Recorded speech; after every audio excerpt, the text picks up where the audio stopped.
بسم اللہ الرحمن الرحیم 15واں پارہ، اس کا خلاصہ پیش کیا جائے گا۔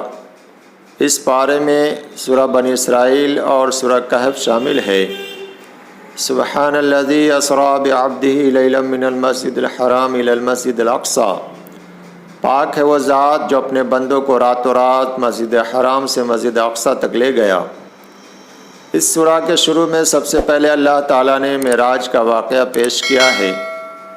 اللہ کے رسول صلی اللہ علیہ وسلم طائف کے سفر سے جب مایوس ہو کر آ گئے، اس وقت اللہ تعالیٰ نے آپ کو معراج کے لیے بلایا، اور معراج کا واقعہ یہ نبوت کے 12ویں سال پیش آیا ہے۔ مسجد حرام کے اندر آپ اپنی چچا زاد بہن حضرت ام ہانی کے گھر آرام فرما رہے تھے۔ اتنے میں حضرت جبرائیل علیہ السلام آئے اور آپ کو لے کر گئے۔ یہ جو سفر ہے 2 حصوں پر منقسم ہے۔ ایک سفر ہے مسجد حرام سے مسجد اقصیٰ تک، جس کو قرآن نے اسرا کہا ہے۔ دوسرا سفر ہے مسجد اقصیٰ سے اوپر 7 آسمان پر جو سفر ہوا، اس کو معراج کہا جاتا ہے۔ اس سفر میں آپ صلی اللہ علیہ وسلم کی ملاقات تقریباً انبیاء کرام سے ہوئی، اور اسی سفر میں آپ کو جنت اور جہنم کی سیر کروائی گئی۔ جہنم کے سیر کے دوران آپ نے بہت ساری چیزوں کو الگ الگ شکلوں میں دیکھا۔ مثلاً ایک جگہ آپ نے دیکھا کہ ایک شخص سے اس کو الٹا لٹکا دیا گیا ہے اور اس کے جبڑے کو چیڑا جا رہا ہے۔ آپ نے حضرت جبرائیل علیہ السلام سے پوچھا تو انہوں نے کہا کہ یہ وہ لوگ ہیں جو رمضان کے دنوں میں کھاتے پیتے تھے۔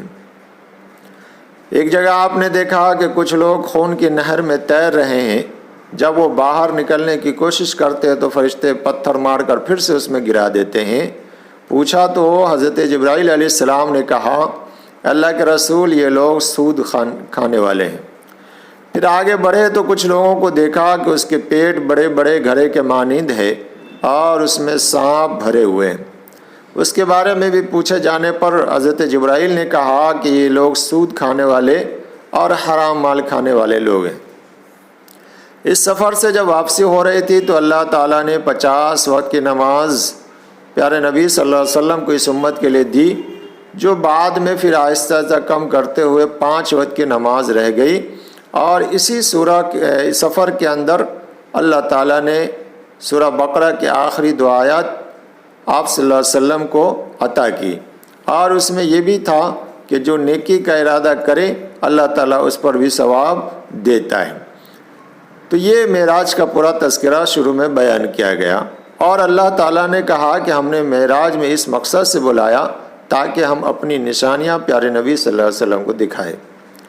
اس کے بعد بنی اسرائیل کا تذکرہ آیا، اور بنی اسرائیل کی سرکشی کی وجہ سے اللہ تعالیٰ نے اس کو 2 مرتبہ بڑے سخت عذاب سے دوچار کیا۔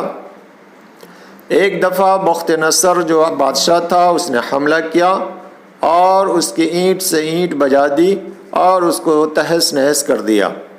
اس کے کچھ دنوں کے بعد عیسائی بادشاہ افسس، جس کا نام کہا جاتا ہے، اس نے حملہ کیا، اور پھر اس نے بھی بنی اسرائیل کو بری طرح تباہ کر دیا اور اس کی اینٹ سے اینٹ بجا دی۔ اس کے بعد اللہ تعالیٰ نے کہا یہ قرآن سیدھے راستے کی رہنمائی کرتا ہے۔ اس کے بعد قرآن کہتا ہے کہ ہر شخص کا نام اعمال پیش کیا جائے گا اور وہ اس کو پڑھے گا۔ اس کے بعد اللہ تعالیٰ نے کچھ احکام بیان کیے، گویا ہجرت سے پہلے مسلمانوں کو یہ منشور دیا گیا کہ آگے چل کے جو مدینہ اسلامی اسٹیٹ بننے والا ہے وہاں کے اصول اور منشور کیا ہوں گے۔ سب سے پہلے اللہ نے کہا کہ خدا واحد کے علاوہ کسی کی عبادت نہ کی جائے۔ نمبر 2، والدین کے ساتھ حسن سلوک کرو، انہیں اف تک نہ کہو، ان کے لیے دعائیں کرتے رہو، ان کے لیے اپنی محبت اور رحمت کا سایہ ہمیشہ دراز رکھو۔ نمبر 3، رشتہ داروں اور مسکینوں کا حق پورا کرو۔ نمبر 4، فضول خرچی نہ کرو، اس لیے کہ فضول خرچی کرنے والے شیطان کے بھائی ہیں۔ نمبر 5، اللہ نے ہر ایک کو الگ الگ رزق دیا ہے، سب لوگوں کا رزق برابر نہیں ہے۔ نمبر 6، اولاد کو مفلسی کے خوف سے قتل نہ کرو، ہم اس کو بھی کھلاتے ہیں اور تم کو بھی کھلاتے ہیں۔ نمبر 7، زنا کے قریب نہ جاؤ، زنا ایک گھناؤنا اور بڑا گناہ ہے۔ نمبر 8 ناحق کسی کا قتل نہ کرو۔ نمبر 9 یتیموں کی مال کی حفاظت کرو۔ نمبر 10 عہد و پیمان کو پورا کرو۔ نمبر 11 ناپ تول میں کمی نہ کرو۔ نمبر 12 ایسی چیز کے پیچھے نہ پڑو جس کا تمہیں علم نہ ہو۔ نمبر 13 زمین میں اکڑ کے نہ چلو۔ نمبر 14 اعتدال کی راہ اپناؤ۔ اس کے بعد حضرت آدم علیہ السلام اور ابلیس کی کشمکش کا تذکرہ آیا۔ شیطان جو انسان کا ازلی دشمن ہے، اس کے بارے میں کہا گیا کہ جب اس کو اللہ تعالیٰ نے راندِ درگاہ قرار دیا تو اس نے اللہ سے مہلت مانگی، اللہ نے مہلت دے دی اور کہا کہ میرے بندوں میں سے جو تیرا حکم مانے گا، تیری باتوں پر عمل کرے گا، اس کے لیے جہنم ہے۔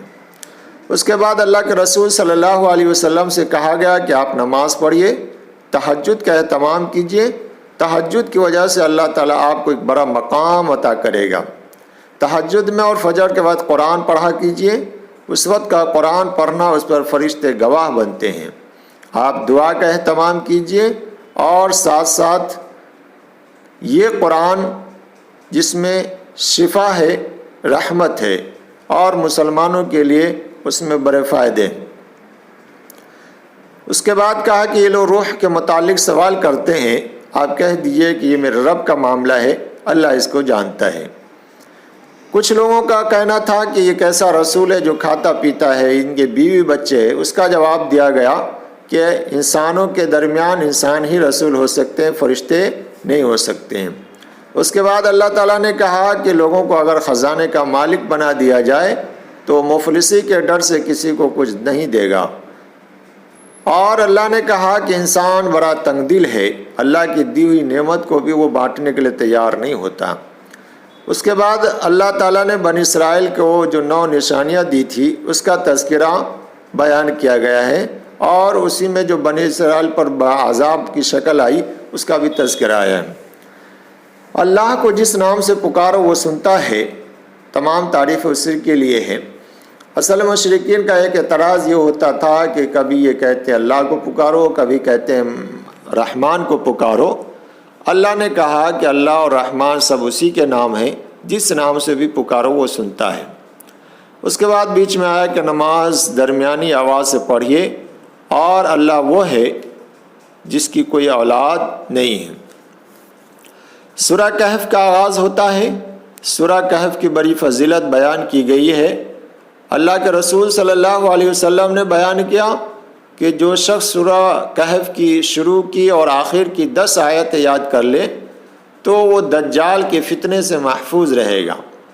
دوسری فضیلت اللہ کے رسول صلی اللہ علیہ وسلم نے بیان کی کہ جو شخص جمعہ کے دن سورہ کہف کی تلاوت کرتا ہے تو اگلے جمعہ تک اس کے لیے خاص نور کی روشنی رہتی ہے۔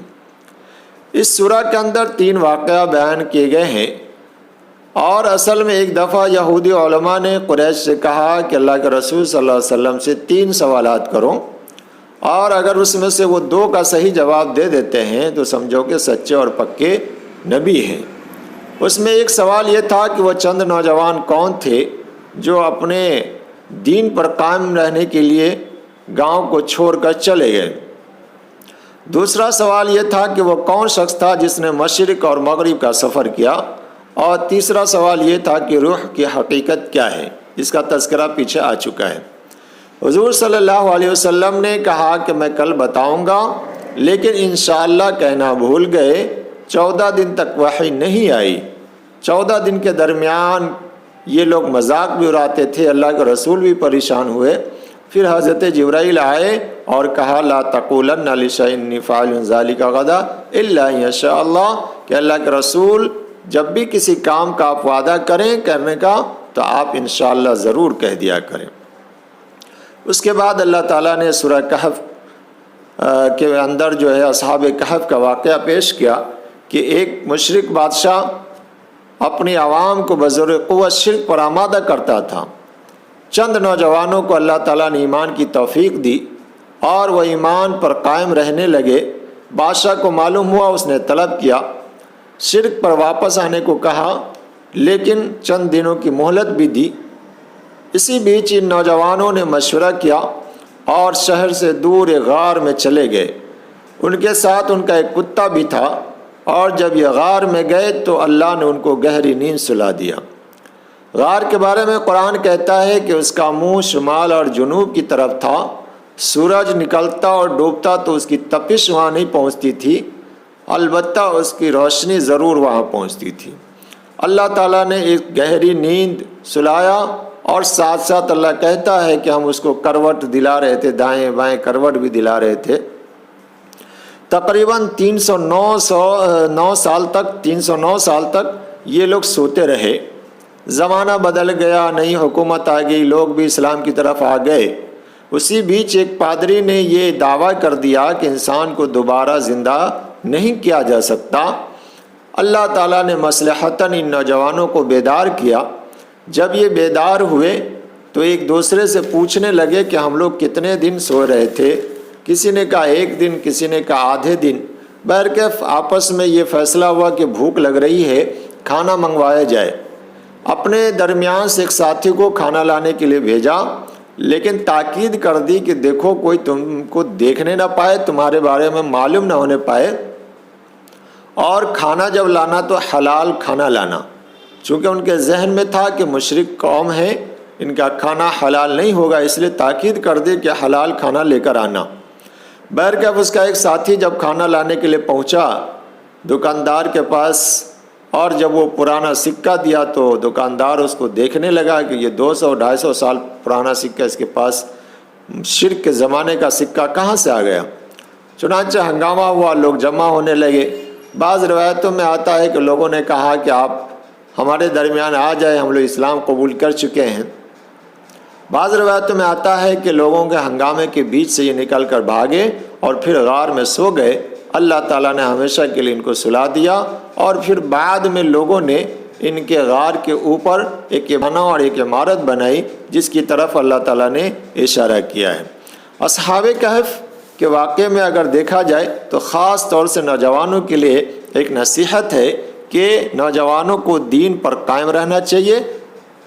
اس کے اصولوں کے تعلق سے یا اس پر قائم رہنے کے تعلق سے اگر کبھی پریشانی ہو تو دوسری تدبیر بھی اختیار کرنی چاہیے، جیسا اصحاب کہف نے کیا تھا۔ بیچ میں جہنم اور جنت کا تذکرہ آیا۔ جہنم کے بارے میں بتایا گیا، اس میں کھانے کو کیا دیا جائے گا، پینے کو کیا دیا جائے گا، وہ سب تفصیل پیچھے آ چکی ہے۔ جنت میں جب جائیں گے انسان تو اس میں سونے کے کنگن اور ریشم کے کپڑے وغیرہ پہنائے جائیں گے، اس کا بھی تذکرہ آیا۔ اس کے بعد اللہ تعالیٰ نے 2 باغ والوں کا تذکرہ کیا ہے، اور معاملہ یہ تھا کہ ایک باغ والا بڑا پیسے والا تھا، اس کے پاس ساری آسائش تھی، لیکن وہ گھمنڈ کرتا تھا، وہ کہتا تھا کہ میرا یہ مال کبھی ختم نہیں ہوگا۔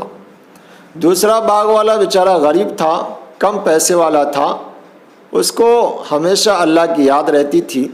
اس نے نصیحت کی کہ ایسا مت کرو، جب تمہیں باغ میں جانا ہو تو یہ کہہ دیا کرو ماشاء اللہ لا قوت الا باللہ۔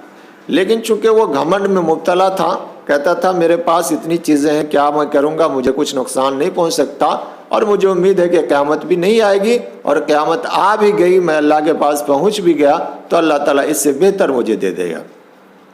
اللہ تعالیٰ نے اس گھمنڈ کی وجہ سے اس کے سارے مال کو تباہ و برباد کر دیا۔ اس کے بعد افسوس ہوا اس کو، اور اس نے کہا کہ کاش میں اللہ کے ساتھ کسی کو شریک نہ کرتا۔ اس واقعے میں نصیحت یہ ہے کہ اگر اللہ نے مال سے نوازا ہے تو ان چھوٹے مال والے کی طرح رہیں، ہمیشہ اللہ کا شکر بجا لائیں، نہ یہ کہ گھمنڈ اور کبر میں مبتلا ہو جائے۔